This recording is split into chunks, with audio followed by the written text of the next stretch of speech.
Hola, ¿qué tal amigos? Bienvenidos a Java Manía. El tema de hoy son las estructuras de control y vamos a continuar con la sentencia switch. Muy bien, la sentencia switch es una estructura de toma de decisiones en las que se va a evaluar un único valor y el flujo se va a redirigir a uno de los branches o cases que vamos a tener dentro de esta estructura. Vamos a ver primero cuál es la estructura de esta sentencia switch. Primero, tenemos la palabra reservada switch, que es la que va a identificar esta sentencia. Vamos a tener los paréntesis, que son requeridos, y una variable que vamos a evaluar. Posteriormente tenemos los curly braces o las llaves. Estas también son requeridas, a diferencia de los statements if o if else. Aquí sí son requeridos estas llaves. Y posteriormente vamos a poder tener cero o más cases. También un default, que este es un case algo especial, que es opcional. Entonces, básicamente Java nos permite crear un switch vacío, que no tiene mucho sentido, pero es algo que se puede programar. Y podemos tener n número de cases y solamente un branch default. Entonces, bueno, ¿cuáles son las condiciones o cuáles son la lógica que Java va a tomar para redirigir el flujo hacia estos branches? Pues bueno, primero, si la rama coincide exactamente con alguno de estos cases, va a entrar con ese case específico. ¿Qué pasa si hay una sentencia break, que es la que vemos por aquí, que es opcional de hecho? Bueno, si la sentencia break se encuentra, significa que ahí es donde el switch va a terminar. En caso de que nosotros no agreguemos esta sentencia break, el flujo del switch va a continuar hacia abajo hasta que encuentre el último branch o encuentre una sentencia break. Muy bien. ¿Qué pasa si no encuentra una rama coincidente? Es decir, nosotros tenemos una variable, pero ninguna de los cases coincide con esta variable. Bueno, pues Java va a identificar o va a tratar de buscar este branch default, que como es opcional en caso de que nosotros no lo hayamos puesto, que es la última opción, pues no va a hacer nada. Básicamente, pues va a skipear o va a saltarse todo el bloque switch. Entonces hay que tener muy en cuenta estas tres condiciones. La primera es si encuentra un case correspondiente, entrará ahí. Si no encuentra un case, va a buscar el default. Si no tenemos un default, se va a saltar el bloque completo, ¿vale? Muy bien, los tipos de datos soportados por la estructura switch son los siguientes. Esto es hasta la versión 8. Puede que en las últimas versiones haya cambiado un poco. Solamente vamos a poder tener int o integer, que es la clase wrapper o tipo objeto de este int, byte o byte, short y char y character. Eh, los tipos de datos long, float, double no están permitidos dentro de esta estructura switch y como tipo de datos objetos también podemos utilizar strings y podemos utilizar enums. Los valores de cada case deben de ser valores constantes en tiempo de compilación y del mismo tipo de dato que el valor del switch. Esto significa que solamente vamos a poder usar literales, es decir, poner un número hardcodeado directamente, o un string o un enum, constantes enum, que es el segundo punto, o constantes, es decir, nosotros vamos a poder utilizar variables, pero solamente variables constantes que puedan ser determinadas en tiempo de compilación, que ahorita vamos a ver algunos ejemplos de cuáles son este tipo de variables que nosotros vamos a poder utilizar. Aquí tenemos un pequeño ejemplo. Tenemos int day of week igual a 5 y luego tenemos un switch. Como nosotros estamos pasándole una variable de tipo int a este switch, Java va a esperar que todos los cases o los valores de los cases que nosotros tengamos sean del mismo tipo, en este caso de tipo int. Si nosotros ponemos algo que no sea de este tipo, entonces Java nos va a marcar un error de compilación. Si se fijan, tenemos el branch default al inicio. Esto no hace ninguna diferencia. Si ya encuentra una coincidencia exacta, va a entrar directamente a ese case. En caso de que no, pues ahora sí va a ir a buscar la sentencia o el branch default. En este caso, como no encontraría una coincidencia exacta porque no tenemos declarado un case con el valor de 5, pues entraría por el de default, imprimiría quick y terminaría porque tenemos una sentencia break. En dado caso que nosotros no tuviéramos esta sentencia break, entonces Java continuaría ejecutando el siguiente case, imprimiría Sunday y como aquí tenemos otro break, pues aquí ahora sí terminaría. Pero esa es la lógica que tendría este sentencia switch. De igual manera, es muy importante recalcar que solamente podemos tener un único valor para cada case y no se puede repetir en otro case. Esto es que si tenemos un case 0, no podemos tener otro case 0 más abajo o enseguida. Java no nos va a permitir duplicar cases. Entonces, esto es también algo que tenemos que tomar en cuenta porque este es un error de compilación directo y puede ser que en el examen nos pongan este tipo de trampas para ver si conocemos la regla. ¿Vale? Muy bien, aquí tenemos un ejemplo un poquito más complejo. Tenemos una función getSortOrder y recibe dos parámetros de entrada. El primero es un string llamado firstName y el segundo un string lastName de tipo final con el modificador final. Luego tenemos una variable string middlename igual a Patricia. Tenemos una variable final string suffix jr y luego tenemos un int id igual a 0 y luego tenemos el switch. El switch está recibiendo como variable de entrada firstName. ¿FirstName de qué tipo es? Es de tipo string. Entonces todos los cases que nosotros tengamos aquí deben de ser de tipo string. Si vemos que hay alguno que no es de tipo string, pues ahí no nos va a compilar. En este caso, case test es un string. Esto va a compilar correctamente. Case middlename es de tipo string. Sí, pero no podemos utilizar variables que no sean constantes en tiempo de compilación. Entonces es por eso que esto no compilaría. Case suffix. Aquí sí compilaría correctamente porque suffix es una variable constante en tiempo de compilación. ¿Qué quiere decir esto? Que Java puede identificar cuál es el valor de esta variable al momento de que hace la compilación de nuestro programa. Si Java no puede identificar el valor de esta variable en tiempo de compilación, entonces no vamos a poder utilizar esa variable aquí. Como estamos declarándola como final y estamos asignando el valor inmediatamente, Java puede determinar que este valor pues no va a cambiar. Si nosotros no la declaráramos como final, pues este valor podría cambiar en algún momento y esto ya no sería válido para utilizarse dentro de los cases. LastName también está declarada como final, pero no es una variable final en tiempo de compilación. ¿Por qué? Porque aunque nosotros ya no podamos modificar el valor de lastName una vez que lo recibimos como parámetro de entrada, no sabemos de antemano cuál es el valor que le vamos a mandar al parámetro de entrada de la función. Entonces Java en tiempo de compilación no puede determinar cuál es el valor de esta variable. Es por eso que aquí no podemos utilizar lastName en uno de los cases. Esto no sería válido. Tendríamos que declarar la variable y al mismo tiempo asignarle el valor para que Java pueda identificar cuál es el valor en tiempo de compilación. En el case 5 esto tampoco es válido. ¿Por qué? Porque estamos utilizando un entero y el switch está esperando un string. El case J tampoco compilaría porque este es un char y para que sea un string tendríamos que ponerlo en comillas dobles. Entonces esto tampoco compilaría. Y el último ejemplo no compilaría porque estamos utilizando un enum. Los enums los vamos a ver más adelante, sin embargo por ahora es suficiente que conozcamos que pueden utilizarse como valores de los cases, pero en este caso pues como no estamos pasándole un enum de este tipo al, al switch, pues esto no es válido. Tendría que ser un string para que esto funcionara correctamente. Muy bien, ahora vamos a ver algunos ejemplos en código. El escenario 1 es el que acabamos de ver hace un momento. Los case deben tener del mismo tipo de dato que la variable que se evalúa en el switch. Entonces aquí en este escenario 1 tenemos una variable de tipo entera, int, x igual a 0, y tenemos un case con 1 y un default. Este case que tenemos aquí pues no compilaría correctamente porque está usando un string vacío. Entonces pues esto no compilaría. Tenemos que identificar o saber identificar este tipo de escenarios para que no nos agarren por sorpresa.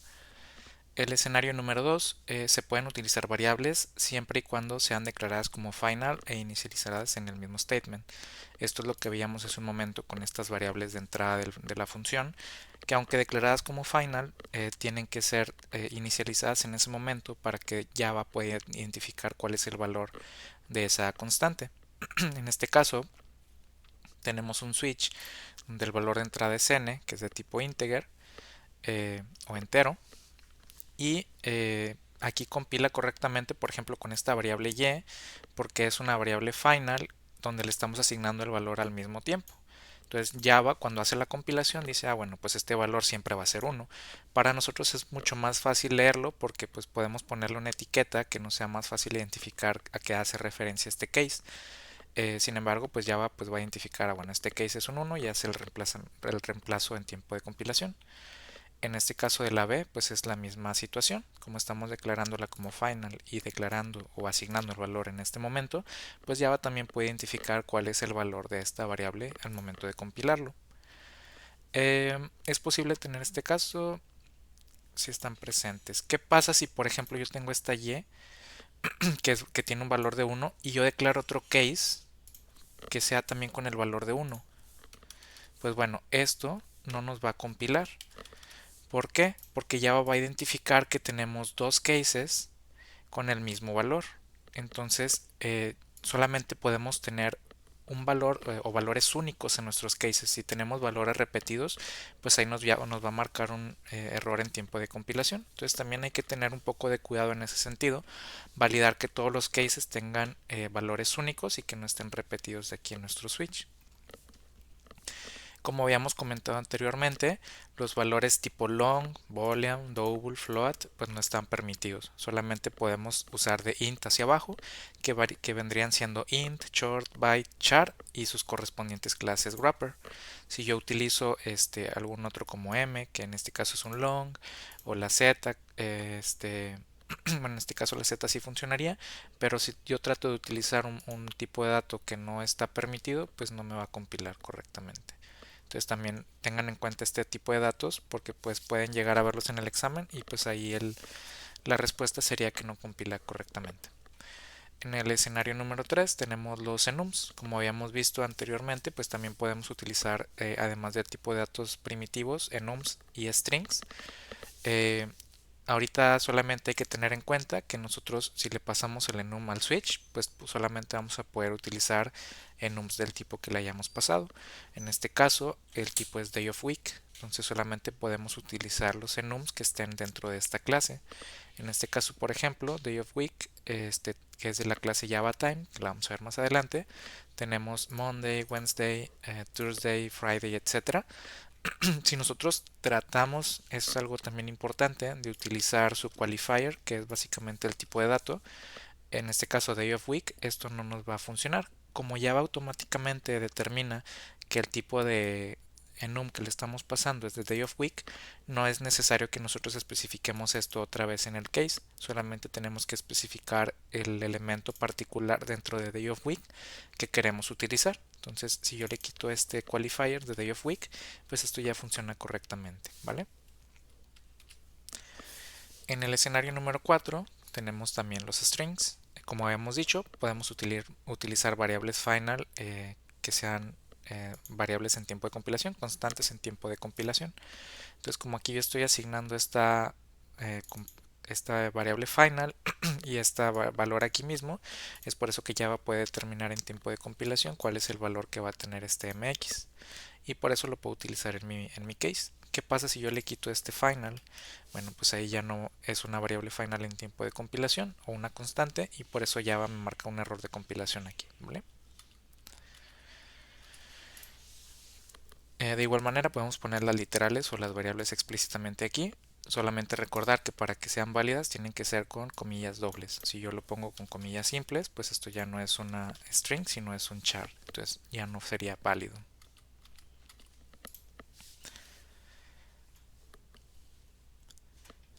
Muy bien. En el escenario 5 tenemos un switch vacío. Como les comentaba, pues Java nos permite hacer esto porque los cases son opcionales al igual que el default. Sin embargo, pues esto no es algo como que muy común que vayamos a hacer, pero en el examen los pueden probar para ver si saben si es algo válido o no. Entonces, si lo llegan a ver en el examen es algo válido, solamente que pues no haría nada. En el escenario 6 tenemos múltiples cases. Que esto también pues es válido. Los breaks son opcionales como habíamos dicho. Entonces por ejemplo aquí tenemos int h que es igual a 5. Eh, Como no tenemos ningún 5, lo que Java va a hacer es va a entrar por el default. Como el default no hace nada, se va al siguiente case. El siguiente case va a ir hasta que termine todos los cases o encuentre una sentencia break. En este caso, como no tenemos ningún break, se va a ir hasta el case 3 y va a imprimir case 1 y case 2, que es el escenario 6 que vemos aquí. Si yo me voy aquí a la consola, este es el escenario que estaríamos viendo aquí, case 1 y case 2. En el escenario 7 tenemos multiple cases y un default al inicio.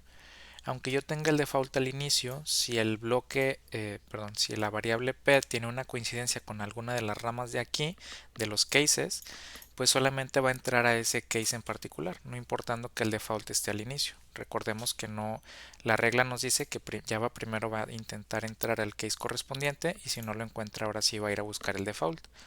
Entonces aquí en el escenario 7 lo que Java va a hacer es que como p es igual a 3 va a entrar en este case. Como ya no hay cases después de ese, ahí va a terminar. Entonces aquí imprime case 1, case 2 o case 3, que es lo que vemos aquí. En el escenario 8 tenemos valores repetidos, pues no está permitido. Como habíamos comentado anteriormente, si Java identifica que estamos usando un valor repetido, pues esto no nos va a compilar. Por ejemplo, aquí yo estoy haciendo un mix, sum es una variable de tipo byte, pero yo estoy haciendo un mix de variables de tipo numéricas con char, que también es asignable al tipo byte, entonces por eso se puede utilizar aquí.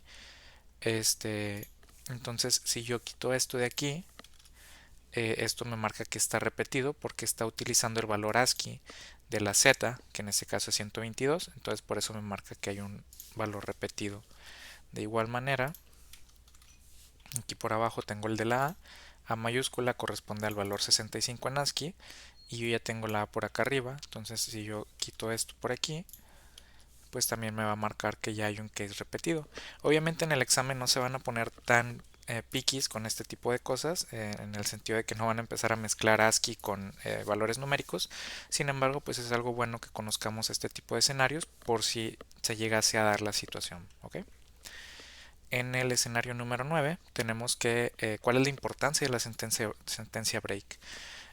Recordemos que el case o los cases se van a estar ejecutando hasta que eh, hasta que Java encuentre una sentencia break. Ahí es donde se va a salir del flujo del switch. Entonces aquí en este escenario número 9 nosotros tenemos una variable i igualada a 2. Java va a identificar que el case de aquí está en el branch número 2. Va a entrar, va a imprimir case 2 y como encuentra una sentencia break, aquí va a terminar. Entonces este case ya no se ejecutaría. Como podemos ver aquí en el escenario 9, solamente imprime case 2 y como está la sentencia break, termina. ¿Qué pasa si nosotros no tuviéramos esta sentencia break? Ok, pues bueno, Java entraría aquí, seguiría ejecutando el siguiente case hasta que ya no hubiera más y ahí terminaría nuestro flujo switch. Entonces si hacemos la prueba, lo que nosotros veríamos en este escenario 9 es que imprimiría case 2 seguido de case 1, case 2 o case 3. Entonces vamos a hacer la prueba rápido. Y aquí estamos viendo case 2, case 1, case 2 o case 3. Entonces tengan mucho cuidado también con este tipo de sentencias porque esto cambia completamente el resultado de nuestra aplicación. ¿Vale?